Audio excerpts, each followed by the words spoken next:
여러분 며칠 전이었죠. 테슬라가 4분기 인도량을 발표를 했습니다. 결과부터 먼저 말씀드리면 월가의 컨센서스보다 살짝 밑도는 성적표를 내밀었습니다. 사실 예전 같았으면 어땠을까요? 당장 수요 둔환이 성장판 닫혔다 막 이러면서 자극적인 헤드라인이 도배가 되고 주가는 계속 꼬라박았을 겁니다. 그런데 이번에는 분위기가 좀 묘해요. 살짝 다릅니다. 시장이 과도하게 흔들리지 않고 오히려 차분하게 반응하고 있거든요. 이게 참 묘한 상황인데요. 숫자는 분명 아쉬운데 시장의 해석은 과거와 다른 방향을 가리키고 있다는 거. 도대체 왜 이 시장은 그 숫자에 과거만큼 예민하게 반응하지 않는 걸까요? 시장이 테슬라를 바라보는 채점 기준표가 바뀌었기 때문인데요. 오늘은 그 변화의 핵심에 있는 자율주행이라는 키워드와 함께 이번 4분기 실적의 진짜 의미를 아주 깊이 있게 뜯어보겠습니다. 가장 먼저 팩트체크부터 확실하게 하고 넘어가겠습니다. 2025년 4분기 테슬라의 인도량은 약 41만 8천 대입니다. 월가에서 예상했던 수치가 42만 3천 대 정도였으니까 소폭 하회한 것은 사실입니다. 이로써 2025년 전체를 놓고 봤을 때 테슬라에게는 뼈아픈 기록이 하나 생겼습니다. 바로 전 세계 전기차 판매 1위 타이틀을 내려놓게 됐다는 겁니다. 자, 누구한테 졌느냐? 바로 중국의 BYD입니다. 물론 예전에도 판매량은 BYD가 많았던 적이 있지만 그건 하이브리드를 포함했을 때 이야기고 이번에 순수 배터리 전기차 기준으로도 완벽하게 역전당했습니다. 이 BYD는 2025년에만 순수 전기차를 무려 225만 대나 팔았는데 테슬라는 아직 최종 집계 중이지만 약 160만 대 안팎으로 추정됩니다. 격차가 60만 대나 벌어진 겁니다. 명실상부하게 전기차의 왕자리가 이제는 미국에서 중국으로 넘어갔다고 봐도 무방한 수치입니다. 물론 테슬라 입장에서도 할 말은 있습니다. 대외적인 환경이 너무 안 좋았거든요. 미국에서는 7,500달러나 되던 전기차 세금 크레딧이 종료되면서 소비자들의 지갑이 닫혔고 해외 시장에서는 저가형 전기차들의 공세가 그 어느 때보다 치열했습니다. 게다가 일부 소비자들 사이에서 퍼진 일론 머스크라는 CEO에 대한 반감, 소위 오너 리스크도 판매량에 영향을 미쳤다는 분석이 나옵니다. 결과적으로 이 테슬라는 시장 기대치였던 40만 대 후반을 채우지 못했고 이로 인해 2년 연속 판매 감소라는 달갑지 않은 성적표를 받게 되었습니다. 하지만 여기서 우리가 주목해야 할 건 그래서 테슬라가 망해가느냐 이게 아니라 테슬라가 왜 판매량 방어에 목숨을 걸지 않느냐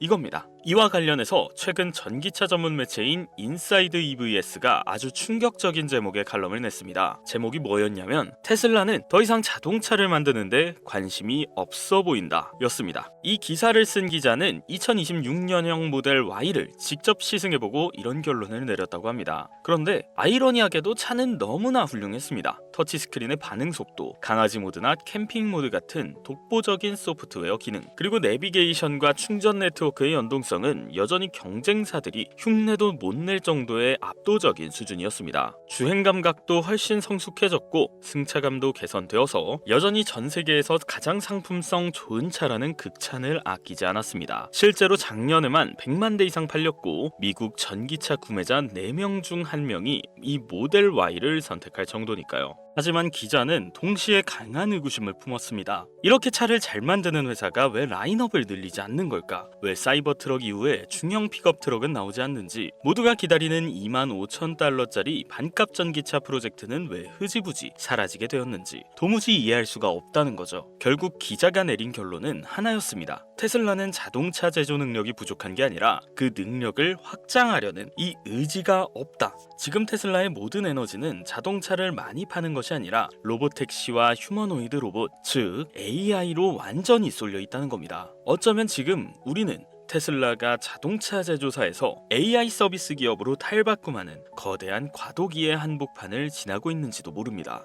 이런 과도기적 상황을 증명하듯 이번 실적 발표에서 자동차와는 정반대의 흐름을 보인 효자 종목이 하나 있습니다. 바로 에너지 사업인데요. 이번 분기 테슬라의 에너지 저장 장치 설치량은 14.2기가와트시를 기록했습니다. 이는 분기 기준 역대 최고치이고 시장 예상치였던 13.4기가와트시를 가볍게 뛰어넘은 어닝 서프라이즈입니다. 자, 이게 왜 중요하냐? 에너지 사업은 자동차와 성격이 완전히 다르기 때문입니다. 자동차는 경기를 많이 타고 금리에 민감하고 경쟁도 치열하지만 에너지 사업은 인프라의 개념이라 한번 계약하면 기간도 길고 매출 매출이 아주 안정적으로 찍힙니다. 지금 자동차 판매가 주춤하면서 생긴 구멍을 이 에너지 사업이 멱살 잡고 메꿔주고 있는 형국인 거죠. 시장은 이 신호를 놓치지 않았습니다. 아, 테슬라의 체질이 바뀌고 있구나. 그러면 이제 가장 중요한 월가의 진짜 속마음을 들여다보겠습니다. 이 숫자를 보고 전문가들은 어떤 계산기를 두드리고 있을까?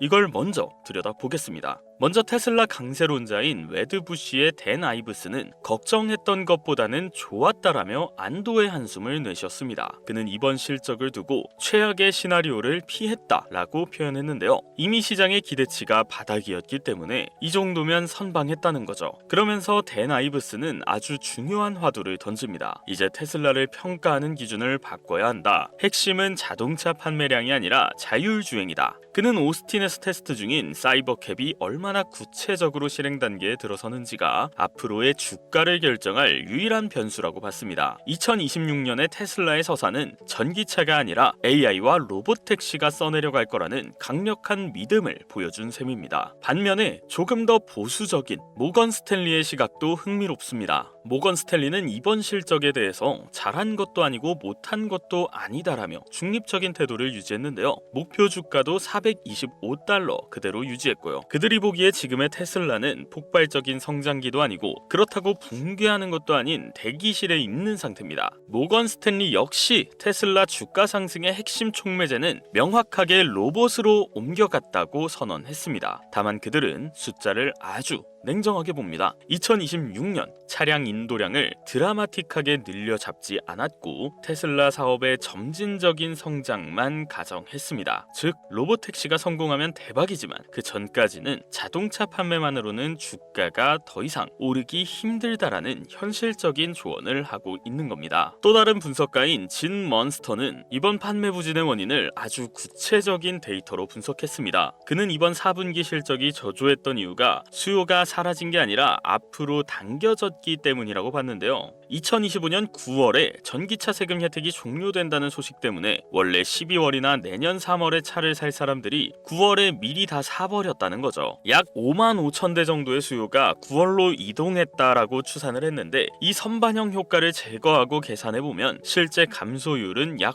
5% 수준에 불과합니다. 자, 이게 무슨 뜻이냐? 시장에서 가장 무서워하는 건 수요가 절벽처럼 끊기는 붕괴인데 테슬라는 그런 위험한 상황은 아니라는 겁니다. 오히려 하락세가 멈추고 안정화 단계에 접어들었다라고 평가했습니다. 자, 이렇게 종합해보면 시장이 왜 이번 실적 발표에 대해 크게 동요하지 않았는지 그림이 그려지시죠? 월가는 이미 테슬라에게 자동차를 몇 대 더 팔았니? 라고 묻는 것을 멈췄습니다. 대신 모두의 눈과 귀는 일론 머스크가 약속한 오스틴, 바로 무인 자율주행 테스트 현장으로 쏠려 있습니다. 일론 머스크는 작년 말에 오스틴에서 완전 무인 자율주행 서비스를 몇 주 안에 시작하겠다라고 공언했었죠. 원래 약속대로였다면 12월 30일쯤 뭔가 나왔어야 했습니다. 하지만 지금 1월이 넘어가도록 아직 구체적인 소식은 없습니다. 이게 지금 테슬라가 가진 가장 큰 리스크이자 기회입니다. 만약 이 일정이 계속해서 밀리거나 기술적인 한계가 드러난다면 시장의 인내심은 바닥날 것이고 주가는 큰 악재를 맞이할 겁니다. 하지만 반대로 아주 제한적인 구역에서라도 운전자 없는 테슬라가 승객을 태우고 달리는 모습이 공개된다면 그때는 이번 분기 판매량이 41만 대든 30만 대든 아무 상관이 없어집니다. 테슬라가 꿈꾸던 모빌리티 혁명이 현실이 된다는 증거니까요. 그 순간 이 테슬라를 짓누르던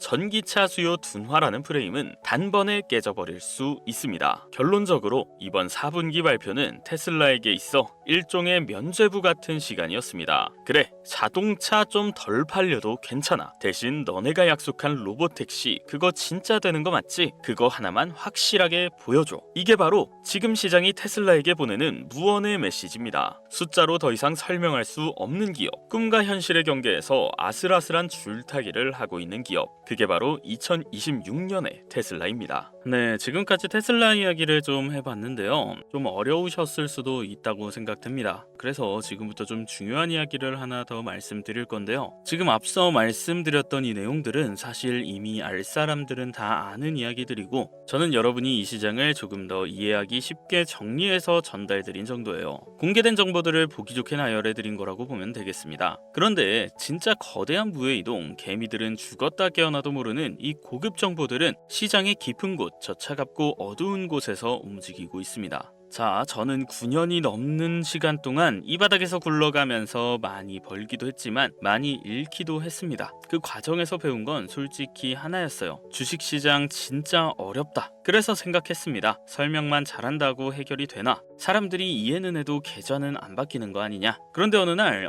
시청자분께서 메일로 이런 걸 하나 보내셨어요. 이해하기는 쉬운데 이걸 실전에서 어떻게 써먹을지도 모르겠고 이걸 안다고 해서 내 계좌가 바뀔 것 같지는 않아요. 지금 당장 내가 주식 투자로 수익을 낼 수 있는 방법은 따로 없을까요? 자, 그 메일을 받고 딱 들었던 생각이 이거였습니다. 이렇게 설명을 했지만 그럼에도 좀 어렵구나. 그리고 실질적인 도움은 안 되겠구나. 그래서 제가 더 직접적으로 여러분들께 도움을 드릴 수 있는 방법이 없을까 고민을 하다가 결국엔 하나를 결정했는데요.